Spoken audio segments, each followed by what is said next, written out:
আসসালামু আলাইকুম বন্ধুরা, welcome back to my channel. আপনারা সবাই কেমন আছেন? আশা করি অনেক ভালো আছেন। আলহামদুলিল্লাহ আমি অনেক ভালো আছি। আজকে আমি আপনাদের সঙ্গে শেয়ার করব ঘেবর, যেটা অনেকই ফেমাস। আর যদি আপনারা এটা এখনও বানিয়ে না খেয়েছেন তাহলে এটা একবার হলেও বাড়িতে ট্রাই করে দেখবেন। আর আমি আপনাদের সঙ্গে একদম সহজভাবে শেয়ার করব। চলুন তাহলে শুরু করি।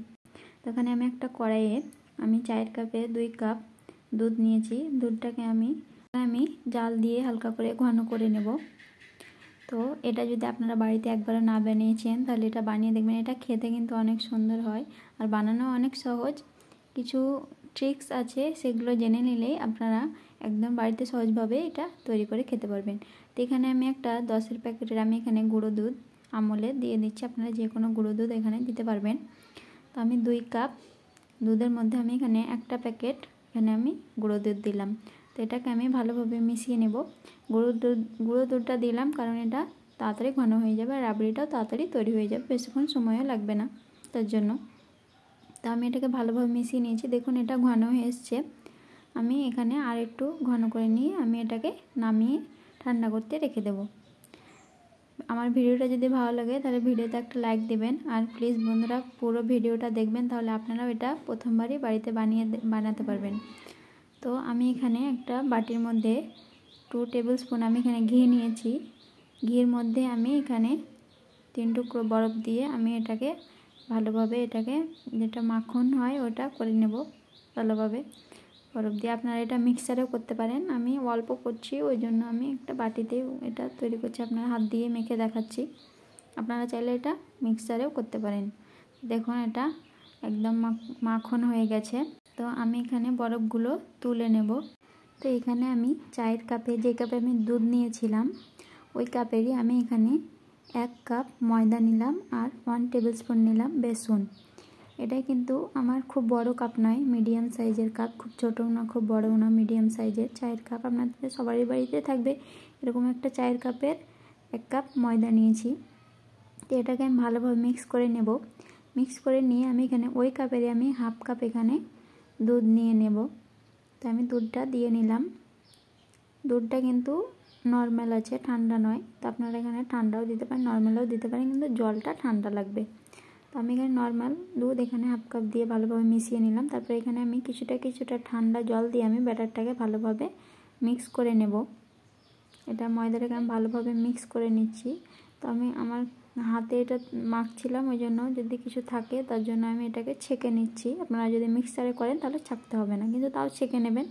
দেখুন এটা ছাকার পরও দেখুন এখানে কিছু ময়দাগুলো গোটা গোটা আছে। তো আমি এগুলোকে হাতের সাহায্যে ভালোভাবে এগুলোকে মিশিয়ে নেব। তো দেখুন আমার এখানে ছাকা হয়ে গেছে। এখানে 1 টেবিল স্পুন দিয়ে দেব লেবুর রস। লেবুর রসটা দিয়ে আমি ভালোভাবে ব্যাটারটাকে মিক্স করে নেব। তো দেখুন আমি আপনাদের দেখাচ্ছি যে কীরকম ব্যাটারটা তৈরি করেছি। দেখুন এরকম, এর থেকে কিন্তু আর বেশি পাতলা করা যাবে না। একটা পাত্রে আমি কিছুটা ঠান্ডা জল নেব আর কিছু টুকরো বরফ দিয়ে আমি এর মধ্যে আমি ওই ময়দার ব্যাটারটা এর উপরে রাখবো। এরকম করে কিন্তু রাখতে হবে আর এইভাবেই বানাতে হবে। যতক্ষণ বানাবেন এইভাবে ব্যাটারটাকে নেড়ে চেড়ে বানাতে হবে, নাহলে কিন্তু ভালো হবে না মিষ্টিটা। তো এখানে আমি একটা পাত্র নিয়েছি, পাত্রটাতে আমি তেল নিয়েছি।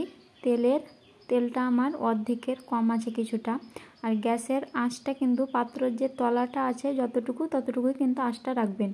তো দেখুন তেলটা এখানে গরম হয়ে এসেছে। আমি এবার এখানে দিয়ে দেখাচ্ছি আপনার। দেখুন যখন এভাবে প্রথমবার দেবেন, তারপরে যখন এটা কমে আসবে তখন আবার দেবেন, এইভাবেই দেবেন আর এরকমভাবে তৈরি করবেন। একদম পারফেক্ট আপনাদের তৈরি হবে আর অনেকই সুন্দর হবে। তো আমি যেভাবে দেখাচ্ছি ওইভাবে বানাবেন।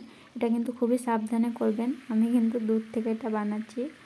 আমি দেখুন দিয়ে বারে বারে সরে যাচ্ছি, তেলের ছিটে আসবে, ওই জন্য এটা কিন্তু অনেক সাবধানে বানাবেন।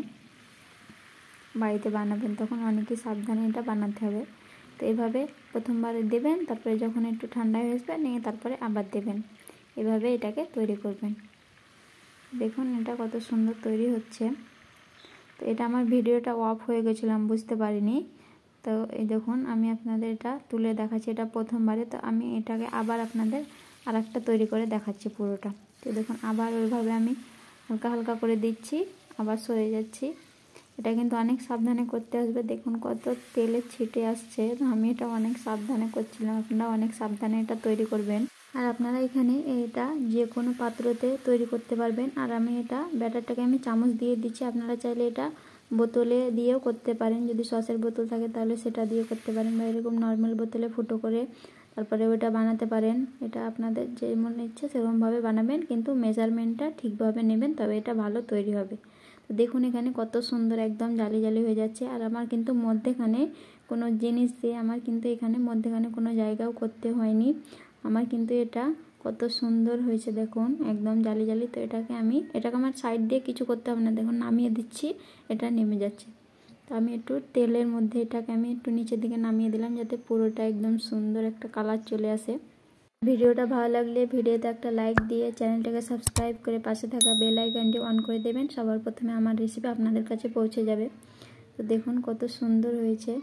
এটাকে আমি এবার তুলে নেব, দেখুন হয়ে এসেছে। আমি এবার এটাকে একটা কাঠির সাহায্যে আমি এটাকে দেখুন খুবই হালকাভাবে কিন্তু তুলতে হবে, নাহলে এটা ভেঙে যেতে পারে। তো দেখুন আমি এটাকে তুলে নেব, কত সুন্দর একদম উঠে এসছে, আর এত সুন্দর হয়েছে। আর খেতে এটা সত্যি বলছি অনেক সুন্দর হয়, আপনারা একবার হলে এটা বাড়িতে বানিয়ে দেখবেন।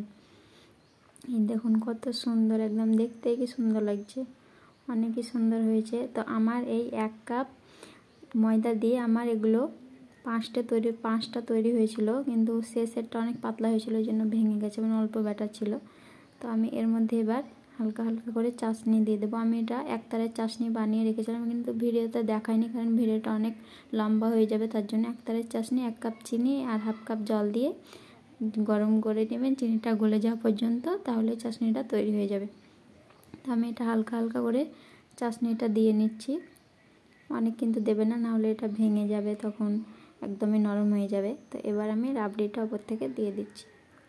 রাবড়িটাও কিন্তু খেতে অনেক সুন্দর হয়েছিল, আপনারা এইভাবেও রাবড়ি বানিয়ে দেখতে পারেন, গুঁড়ো দুধ দিয়ে অনেক কিন্তু সুন্দর লাগবে খেতে।